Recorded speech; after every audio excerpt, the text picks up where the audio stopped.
Welcome to the STARS program, seniors taking active roles in society. And now, here's your host, Anita Finley.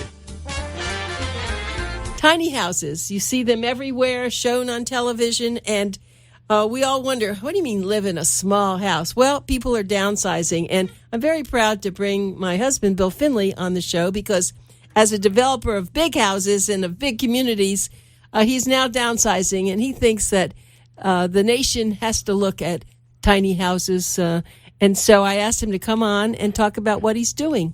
Hi, Bill. Good day. You remember maybe then when you and I visited my daughter Kim in Portland, Oregon, we noticed that there were little developments of tiny houses, and we asked about them, and people said, well, that's just what they are, and they're very popular here in the Northwest. And so we came home, this was about 6 years ago, we came home and I got all enthused about it. So I went around and talked to the planning directors of the municipalities around where we lived, and they said, those are a great idea, they're beautiful, I've heard of them, but that's one problem, and that is that our zoning ordinance won't permit a house that small, and blah, blah, blah. They had reasons I shouldn't do it. So I gave up on it. And then in recent months, I was looking for a new task, and I remembered that we were still enthused about that, and there were programs on TV almost every night called Tiny Houses, and it's amazing how it's grown. However, it is still true, to my knowledge, there are no tiny house developments in Florida. Well, let me jump in here. And the one thing, I'm glad you brought up Kim, and there are many people like Kim. They live by themselves. They don't need a lot. They need maybe one bedroom. They want to cook, and they want a little land outside, so they don't want to be in an apartment. And so it does make a lot of sense. First of all, they're not going to have big payments if they do get to buy it or if they're renting it. I think it's something that's the new wave. Well, I do too, and we're just beginning now in our new attempt to make it happen. And I've been talking to the officials of the various communities, including Boynton Beach, and they seem more supportive, although I have a fear that around the corner is our treacherous holes in the ground into which well-meaning developers fall. Well, let me just share a few things with you, Bill.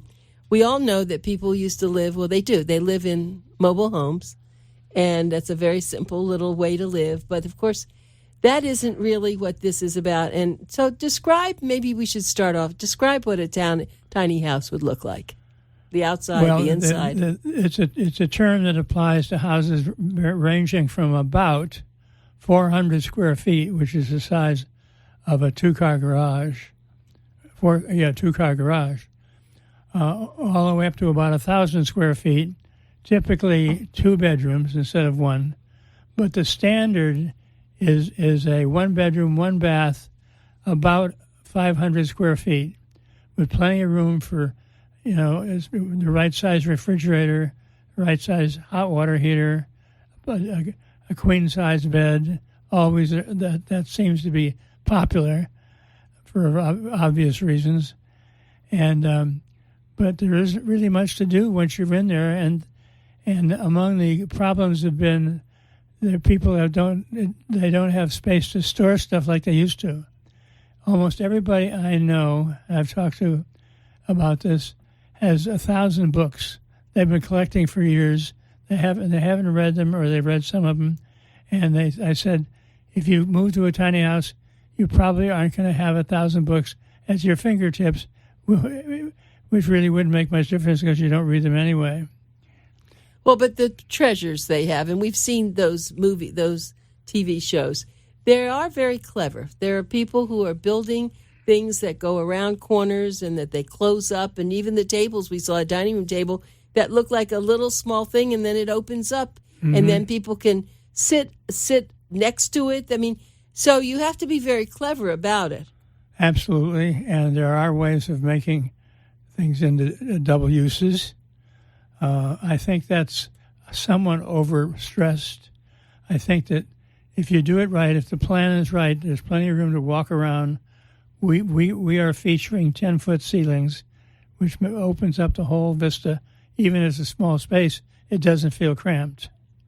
And so when people are going to buy this, you're saying it shouldn't just be one house here and one house there and one here and then 5 blocks down another one. What you're trying to do is make this into a little sweet community. So That's explain right. that, please. Well, the major factors in a small house community is that the units, the cottages, are almost all about the same size.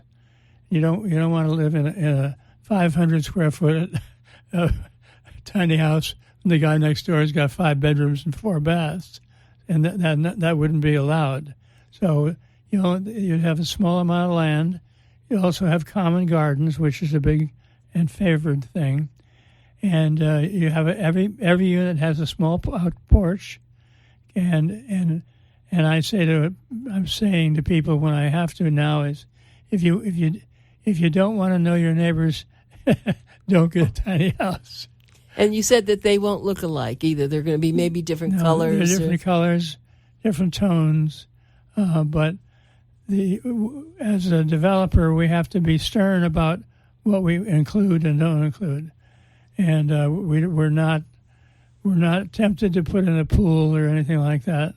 This is meant to be living small, living outdoors, hiking, bicycling, all the things that we know are good for us. And the economy. Let's just talk about that. So people don't want to have big mortgages. They want to be able to, when they can, maybe pay cash or have a small mortgage.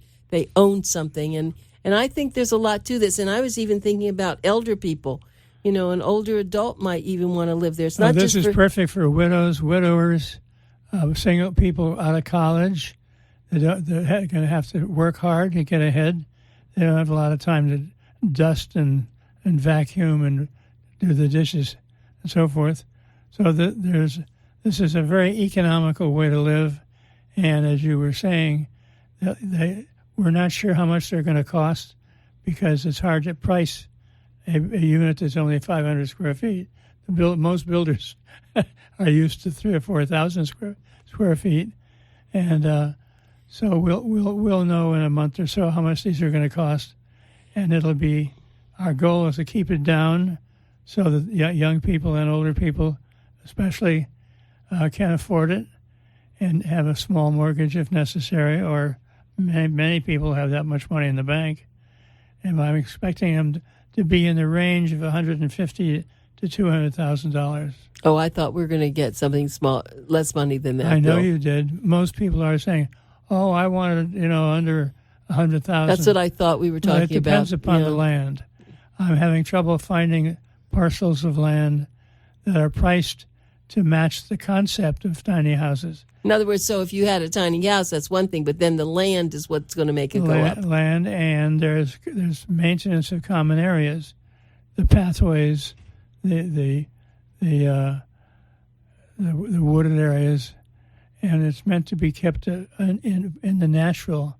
It's not meant to be a lot of paved surfaces. Well, it's a very charming idea, and the landscape is, will be minimal. I don't mean minimal, but it'll be a small area, and it'll be very nice. But what I guess I was thinking about is loud radios. When you get into these smaller houses, and then you have 8. What if people are playing their televisions very loud? Is it going to be too close to one another? No, they're not. They're not all that close to each other, and they don't have any. Often there are no windows on the side of the next unit, but they're not attached. They're freestanding. And you get, when you buy it, you buy the building and you buy the land underneath it, and then you're in a homeowners association to make sure that the common areas are kept up, and rules and regulations are met. How many dogs can you have? All that kind of good stuff. I remember when you were developing, when we lived in Texas, you developed a lot of different types of houses and communities, and one of which was called the Beach. Now, those houses were pretty small. Were they about 450? There were 600 feet. There was 400 square feet on the ground floor, and then up a set of stairs where the bedroom and the bath was. And they were very popular. And so that sounds pretty good to me. I'm trying to avoid stairs as a matter of principle.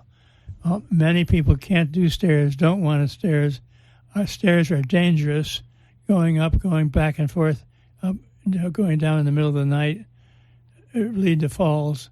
Falls is the number one enemy of older people and anybody else walking around in the dark. Right. For the older people, that wouldn't work, but you might find that you could do a few that had the stairs if young people were requesting them. Oh, you could. But I'm temporarily sticking to 1 bedroom, 1 bath, and trying to get the price down where they're affordable. And we have to walk before we can run. And I know when we watched the various television shows in it, and you pointed that out when we talked about tiny houses, that some of them actually are on wheels because they're not really made to be permanent. They're like maybe a summer adventure that you take the house, you put it on something in the woods up in Vermont, and then you bring it back down. I mean, or you just keep it there, but it's not. You're not doing anything that's portable. No, there are people who live in mobile home areas that would like something more like this. Mobile home areas are not permanent. They are often bought up by developers, and everybody's told to get out, give it 1 year to get out, and they build regular condos. So this way, you buy the little house, you buy the land under it, it's yours. You just make sure you have your payments for ground maintenance, anything else you buy, and it's meant to be year-round for people who want it to be year-round. So let's talk about the two things that people love, the kitchens and the bathrooms. Now, the bathroom can't be very large in a tiny house. Is it going to have a shower, a bathtub? Of course. There's no need for a bathroom to be very big. Almost every house nowadays has 2, 3, 4 bathrooms, and everyone has a counter 10 feet long and 2 lavatories and 2 kinds of showers. And if anybody wants to move into a big house, let them go ahead. This is meant to be efficient, inexpensive, and fun. But it will be a bathroom that works. Of course. It's not like as compared to what? Well, because we saw some. Remember on the tiny houses, and we saw some where it didn't flush and just go down pipes. It was silly. different. That was like on a boat. We're going to end up building in a city or the county that doesn't permit solid toilets. Okay, and then kitchens are really, really important, and yet I would think that when people are living in a tiny house, it's almost like a little family room. So they're in the kitchen, and then maybe the dining room's all part of the kitchen. Dining area. The dining area typically is in the living area. In here, you really don't need much kitchen space. You need maybe 10 feet of counters that has the sink and the dishwasher and all that kind of stuff. There's room for all that. They're fit in very, very cleverly. And we're going to make sure, by the way, that these are quality appliances, no junk. And at first, you were really building cottages. And how does this differ? How does a cottage differ from a tiny house? Doesn't. Tiny house is something Just a different word. That is landed on TV, but it doesn't really appeal to me. I mean, I prefer the term cottage, and we may have another word like forest or wooded or something else like that goes with it. Like a wooded cottage. I guess you're right, because everything that goes on TV becomes a viral situation. Everyone talks about tiny houses. I know what that is. If you said cottages, it doesn't at the moment seem to have the electricity. Yeah, most of those, and many of them on TV, are much larger, even though they claim they're all 1,000 square feet. But they have some have fireplaces and a lot of fancy stuff, which isn't necessary and sort of defeats the purpose. And most of them you see on TV are up in the mountains or on the beach somewhere where there are no ordinances or controls. We have stern controls to make sure things are sensible, well built, and fireproof, and people will be well served. When we used to go down to Key West, we saw a lot of small houses there. They were, because that's what people built years ago. People didn't build these huge homes. That's right. And so what you're doing is trying to bring that back in some form. Well, the average house in America has increased every year in the last 100 years. So the average now is like 2,500 square feet, which is very expensive and expensive to maintain and not necessary. And there are plenty of them on the market. And of course, that's the mortgage. When you think about the big mortgages, that's what kids, let's just say, people who've just graduated from school, or they even have a family. You could have a couple live in one of these, and probably a small child. I suppose if yes, you could. I remember when we first came down to Florida, we lived in a little efficiency. Maybe it was a 1-bedroom, and who's we? My brother, my mother and father, and I, and we lived, and I think he slept like in the hallway, and I slept on some little place, and we lived there because there was nothing else. So for a year, we lived, and I don't remember being unhappy particularly. No, I slept in a dinette as a little kid because we had a studio. I was an only child, but we had a tiny apartment. When you think about that, smaller than anything. We had an in-the-door bed, Murphy bed, for my parents. And I slept in the dinette next to the little bitty dining room table. See, so that's where a lot of us have experienced that. It was not very good living, I must say, because there was no place for me to do my homework. My parents couldn't be alone. It's a bad idea. Yeah, but sometimes people had to do that. So now what you're doing is trying to give people the accommodation that makes it comfortable, but not have all this excess space that you right. It's really have. $1 million living in a small compartment. When I first got divorced, I lived in an efficiency apartment with my son, and I think that we also had a studio. We had a couch that opened up, and that's how we lived. We had the bathroom, we had the closet, and we had a nice kitchen, and we did have a nice view, but I just think that that's where people are heading. They're heading to downsize a lot more. You're absolutely right. And we hope to meet that market. Yeah, well, now, you've chosen Boynton Beach. Was there a reason why you chose Boynton Beach rather than any of the other communities? First we lived there. That's a good point. And I knew some of the public officials, the planning director, and I wanted to know what they thought because they were going to control what we could do and what we couldn't do. But I have no biases. If you could find an acre in Delray Beach or one of the other little cities around, we need about an acre. And you actually were looking for a small, experienced contractor, and maybe someone's listening to the show. Who knows? They could call you. Let me give a phone number. If you want to reach Bill, you'd call him at 561-736-8924. That's 561-736-8924. And if you wanted to get him on his email, it's PICB, P as in ball, I, C as in Charles, B as in boy, at gate.net. PICB at gate.net. Or thank you to the publisher of Boomer Times. There's an article on tiny houses in every copy of the 41,000 copies of Boomer Times that are distributed monthly. Thank you, Bill. Yes, that's true. So you can respond. In fact, it's kind of funny because I've had more people pick up the magazine and somehow they wind up on that tiny houses article you write, and you have another wonderful one. Actually, the one coming up has the floor plan elevation, the floor plan elevation of the particular house of what he's planning.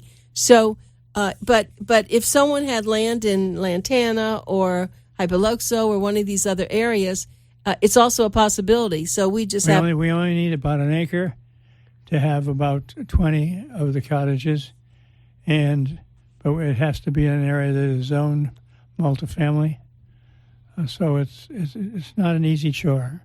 We're going to stick with the word tiny houses because that's the romantic one, Bill. Thank you. So I'm really very happy that you're doing this. We'll see where it goes because I think that this is going to start to pop up in other places. Other people are going to see the opportunity. I think this was the you are always are such a futurist, and you see it. And of course, it is difficult for what you said. It's difficult, but if some builder had a lot of money and they wanted to buy 5 acres, they could put a lot of tiny houses and communities on it, couldn't they? They could try. Mm-hmm. No, they could try, but chances are the mentality would get them to do a 5-bedroom, 4-bath house at 4,500. There's more money in that. 5,000 square feet. They can make more money in a year on one house than they can make in 2 years building tiny houses. Well, I was thinking about something else that would investors be interested in buying these and then renting them out? What do you think? What do you think it would rent for? $700 a month? I can't answer that because I don't know what they're going to cost. But we're not going to be allowing that. These are not rental apartments for rent. These are for people who want to buy and live there. Well, that's a good idea, but it's possible they might have to move or go to the hospital or something like that. We're not trying to compete with condos. Well, I have to just say that I'm sparkled by this idea. A lot of people have been titillated by it, I would say. Everybody I talk to, even I'm not even pushing it, says, wow, I think I might like that. Yeah, that's true. We'll see. Yeah, but people are used to it. But now people are moving and they are downsizing. I've seen that.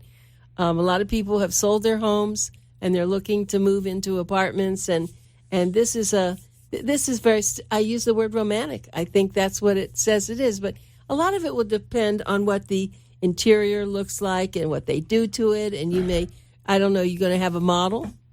Yes, we're going to be building a model.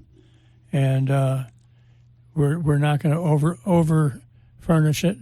We're going to keep it sparse and let people use their own imagination. And I think they're going to be pretty popular. Well, they are. And so we just have to wait until you get some land and start to build these. But you do have now the plan, and we're excited about that. So that's very important. And I think you will find the land. It's just a matter of all the conditions that you're having to meet with, and that's going to work out. We're working at it. Well, Bill, your experience has been, of course, in building lots of big communities. I don't know if people know that you, after Hurricane Andrew, that you were down with a team in Homestead rebuilding a lot of the city, and you've done things like this. So you have really a great breadth of experience in all fields. And when you were working and building in Columbia, Maryland, there were all sorts of houses, but you can't probably recall any house that was small like this. They all were large houses. They probably weren't allowed. Really? Well, because it was a suburb. They're not allowed in most communities now. Zoning and other occupancy ordinances typically require 1,500 square feet. And why is that? What's the history of that? I don't know. They followed FHA. FHA would not loan on a one bedroom, 1 bathroom house. Still won't. And I wonder. Well, that's going to have to change, isn't it? No, we don't need FHA. But these houses they're small, and they're relatively inexpensive, so we don't need to try to pretend that they're going to need an FHA mortgage, which is a minimum, I think, of $2,000, $20,000, $200,000. A mortgage of $200,000 is a minimum. I don't know what the minimum is now. The maximum is still like $650,000, if you can imagine. So, we once talked about this. The whole thing about granny flats. Remember, we were discussing that so many people have their family member living not in their home, but right outside their home, which is a great idea. And you said that that's been a little bit of a problem, that the zoning doesn't want that either. The main problem with the granny flat is they typically want to build a little house in their backyard. And often there's room for a little house in the backyard. But Grandma also has a car, and her sister has a car who comes to visit her every day. So all of a sudden we have a parking problem. So we're making sure we have places to park, but they are not in your front yard. and but most zoning ordinances do not allow a granite flat. That's why they're in some cities like West Palm, they allow it in some districts and not in others. I was thinking of actually our son's home in Miami, and he has a guest house in the back.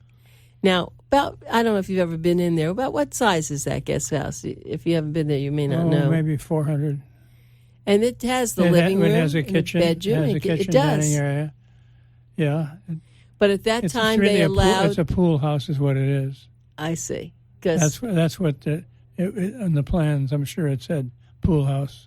That's where you change your clothes. I see, and it was made into a guest house. But there are. It wasn't made. Nothing. Yeah. Well, they have a kitchenette now. The pool house didn't need a kitchenette.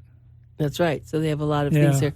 But there were a lot of homes that had guest houses that were built, and that was probably okay years ago. They were large, many though, years ago, for help, people who lived there. But just getting back to that, someone could live in that house, and that's what you're looking at. Actually, you're looking what are you talking the about? house at our son's the guest house. So that's has typically been living there. Yes, and that's typically the right size. That's for right. someone, That's for one right. person. What do they need more? Sometimes there are two people in there. That's true. So I think the whole concept of having... They also have 4 cars. Well, but that's not part of what's the problem there. Yes, it is a problem. You have parking.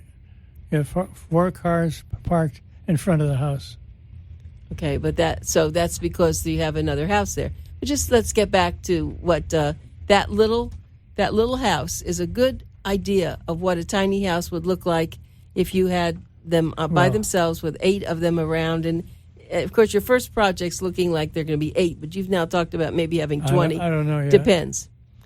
Well, it's great, Bill. This was a good adventure for you. I'm going to be looking forward to what's going to happen. If you want to call Bill, you can call him at 561-736-8924. Thanks, Bill, for sharing all this. Thank you for having me.